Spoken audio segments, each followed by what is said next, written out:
Welcome to the Taproom Exclusive. I'm Dean Zarbaugh. I'm sitting here at Avon Brewing Company with Mathias Hauck. How are you today? I am doing great, Dean. Appreciate you coming in today. Welcome to the family, brother. Thank you. I appreciate you guys having me out today and taking the time to be here. You guys have been here since, 2016 now, right? Correct. We opened in August of 2016.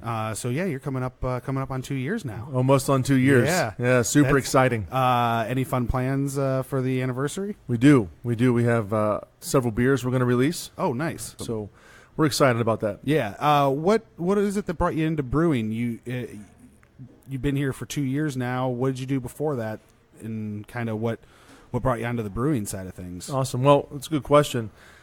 As a profession as well, I'm also a teacher. Okay. I teach high school. I work for the Lorain County Joint Vocational School. Oh, very I teach nice. a program there for freshmen and sophomores.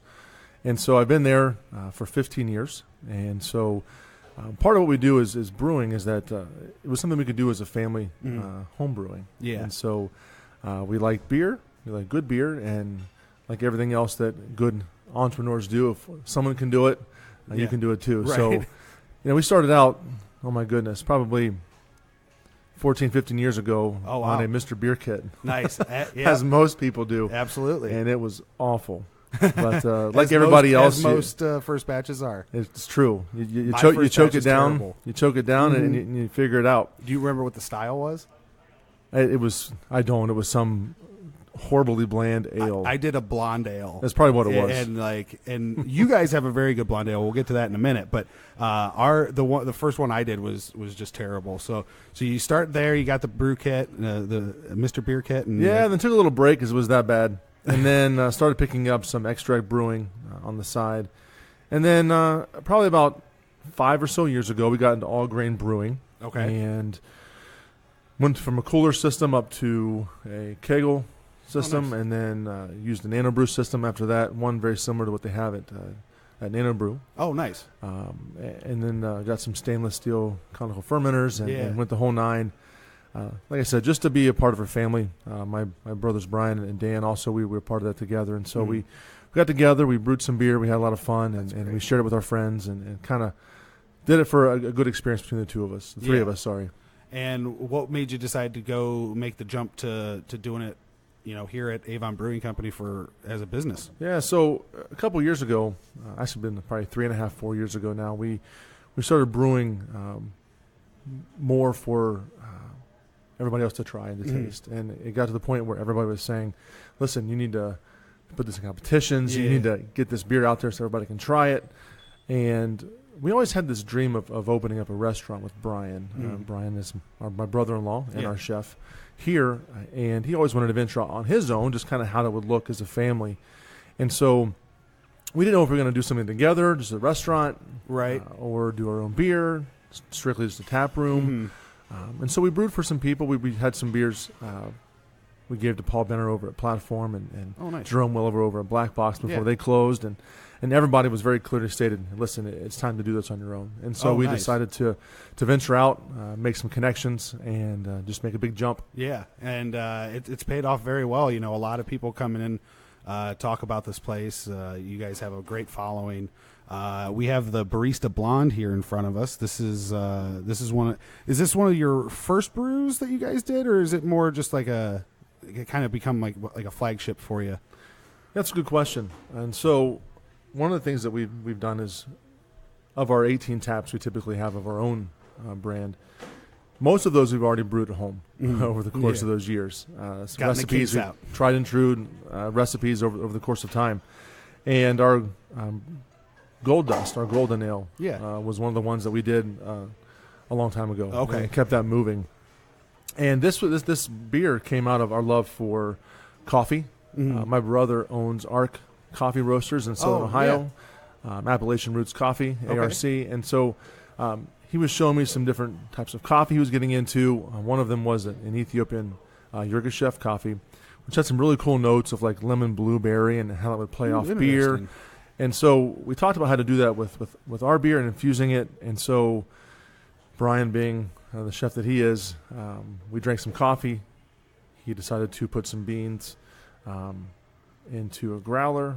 It tasted phenomenal.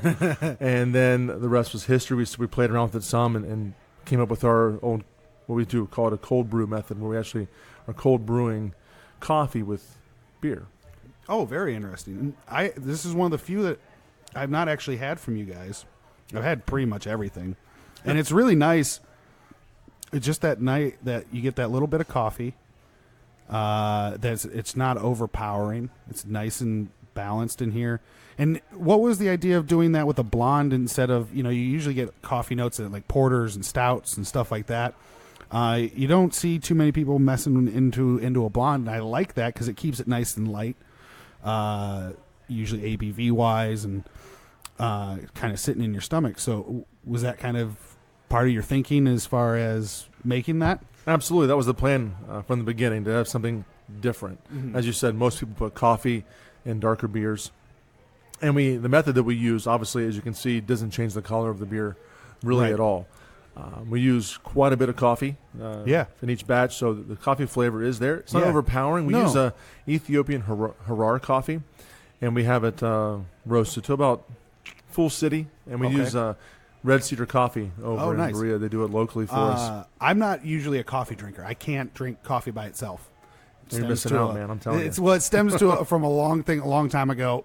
As a kid, I drank out of a cup that I thought was like a soda, and it turned out it was coffee. Gotcha. Just that mental block. But the only time I can stand it is in beer, and this is one of the better ones that I've had because it's, for me as someone who doesn't normally drink coffee, and to anybody out there who maybe hearing coffee and they're like, I don't want to try. It's really good. Yeah. So what we do is we try to pull off the flavors of that Ethiopian Harar coffee. Mm-hmm. So you do get that upfront coffee flavor. The smell is there. It's kind of part of the aroma and the experience of the beer. But on the backside, it does finish that crisp, clean. You do get a little bit of that fruity note from the way in which we process the bean. So that's exactly what we were after, and it's one of our best-selling beers, and people really love it. Barista for life is what a lot of people say. Yeah, this is a great one. Great in the summertime now. This is a beer you can have a couple of and not feel like you're losing your head. Yeah, super crushable. I think it rings in at like 4.5%. Yeah, something like that, 4.6. Yep. And all-day drinker. That's caffeinated, actually. So yeah, it's pretty neat that way. It's pepping me up a little bit. I have not been sleeping well lately, and usually soda is my go-to caffeine. But this is a nice mix-up for it. And so now you guys have been doing. Is this the base beer that you do your like infused beers with? So that's a good question. So when we first, like I talked about, when we first opened, we opened with 5 of our own beers. We had the Gold Dust, we had our Ohana, we had French Creek, Eagle, and the King Coconut Imperial Porter.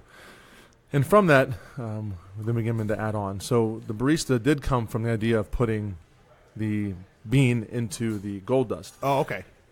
But that's not how it ended. Obviously, the flavor profile we wanted was less on the lines of our golden ale, more along the lines of a blonde ale. Yeah. More of that kind of fruity undertones, etc. Yeah. So we kind of pushed that a little bit more of the Cascade versus the Centennial. Okay. In that method. So it once started out being that type of an infusion.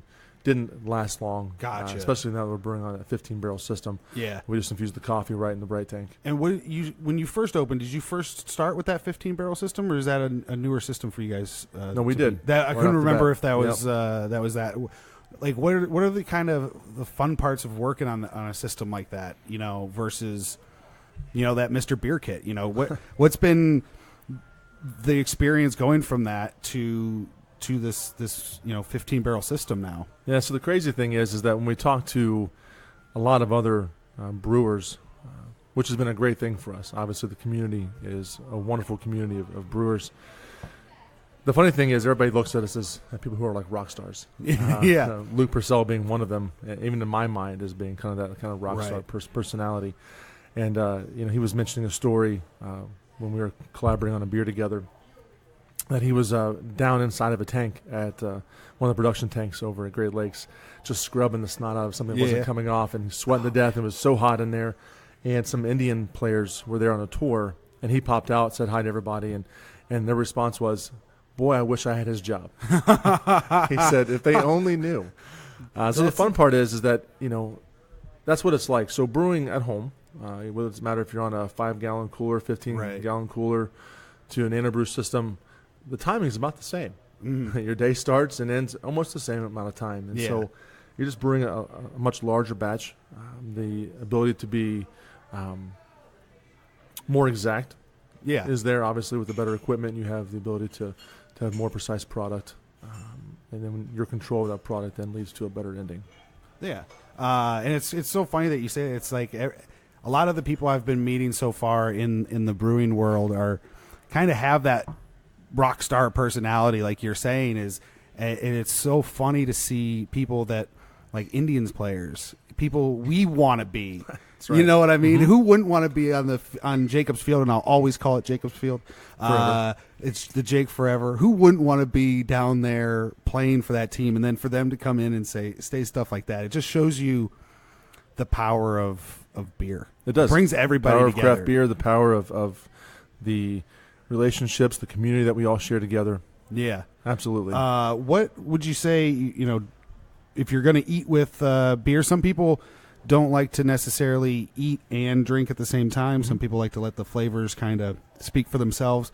If you wanted to eat something with the Barista Blonde, what would you say a good meal to go with this would be?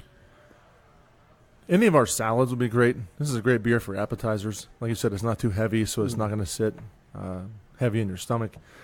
It's nice and light, clean, crisp, refreshing. Again, a lot of our appetizers are that way. Yeah. And all of our salads are that way too here at the restaurant. And so we try to make we do make all of our sauces and all of our dressings from scratch here in the kitchen. Nice. And so as you'll see later, as we talk about more of the beers together, you'll see how they connect, intertwine between the kitchen and the brewery. Absolutely. Back and forth. And this is no different. I mean, obviously, like I said, any of our salads, chicken wraps, those are all a wonderful opportunity. But this beer itself, like I said, one of our best sellers. One of the neat things about it, it's not a white stout. It doesn't have those chocolate backgrounds. It's literally just a coffee blonde ale. Yeah. And again, doesn't overpower anything. Fits along with all of your different beers. But has a lot of flavor to it. It Very does. flavorful. The malt still sticks around. And I'm a malt guy. I love malt. And you're speaking about food and everything. I was here for my birthday this past week, and a couple people were with me that don't drink, but they were raving about the food here. Awesome. And so we're really stoked about that. If you guys like good food, especially if you like good burgers and wraps and stuff like that, get down here to Avon Brewing Company. This is some really good food and really good beer. What else do you want the people to know about the Barista Blonde that I might have missed? Just that it kind of molds kind of who we are. A little outside the box thinking, taking something that would be typically available around the area, a blonde ale, a golden ale, and infusing some really great flavors. And we don't really spare any expense. We have, like I said, red cedar coffee, fly-in Ethiopian Harar green beans for us. Yeah. And then we have those roasted to our specifics. And then, nice. We work it out just the same every time. We did a lot of different methods. Talking about how much to put in, how least to put in to get the right amount flavor profile that we want. I think we've got it down exactly where we want it. It's just really neat, and so I'm surprised at how well it has sold. Being a blonde ale, but like you said, you just had it today for the first time, and you're a non-coffee drinker. Yeah, and I drink it again. You drink it again, absolutely. I come in specific, and I tell people who don't drink coffee to try it too. And if you do like coffee, then you're gonna really love it. And you guys have been very, community minded. I see a lot of posts on Facebook. People come in here after local football games and everything else, and it's just really great to see you guys and everybody in the craft beer world, embrace the community like that. Without them, we wouldn't be here. That's exactly right, and that kind of embodies really our tagline of our business is "Welcome to the family." Yeah. And I say it to you when you first come in, and we say it to all of our guests, and we mean it. We're here ingrained in Avon as the first brewery and grill in Avon, and with that we have involved in all of our sports teams. We feed them, we support them, we put banners up everywhere. We do fundraisers. We just did a fundraiser last night with the Friendship APL. which was a huge hit. I saw Hundreds you of people guys slammed this place last night. I saw you guys met the goal. Yeah, I met the goal, which is crazy. Which is amazing. Yeah, what a great opportunity for the adoptive parents of that Hopalong Cassidy to have that taken care of for them. It's a great thing to be able to step in and to help your community. We do that with Salvation Army as well, and many other organizations. It's easy to promote around beer. You know what I mean? You know, everybody wants to help out, and what better way to do it than coming out and supporting not only a great local brewery, but the local community and places like that need, like the APL and Salvation Army and all those places that need our help. Before we go, making sure I didn't miss anything on Barista Blonde. Nope, it's just our blonde ale that we have infused. It's actually cold brewed with Ethiopian coffee. Nice, crisp, light, all-day drinker, caffeinated, clear as can be, and a wonderful drink. One of our favorite beers here at Avon Brewing Company. Absolutely, Mathias. Thank you so much for being here. Tune in next week as we cover a new beer here at Avon Brewing Company.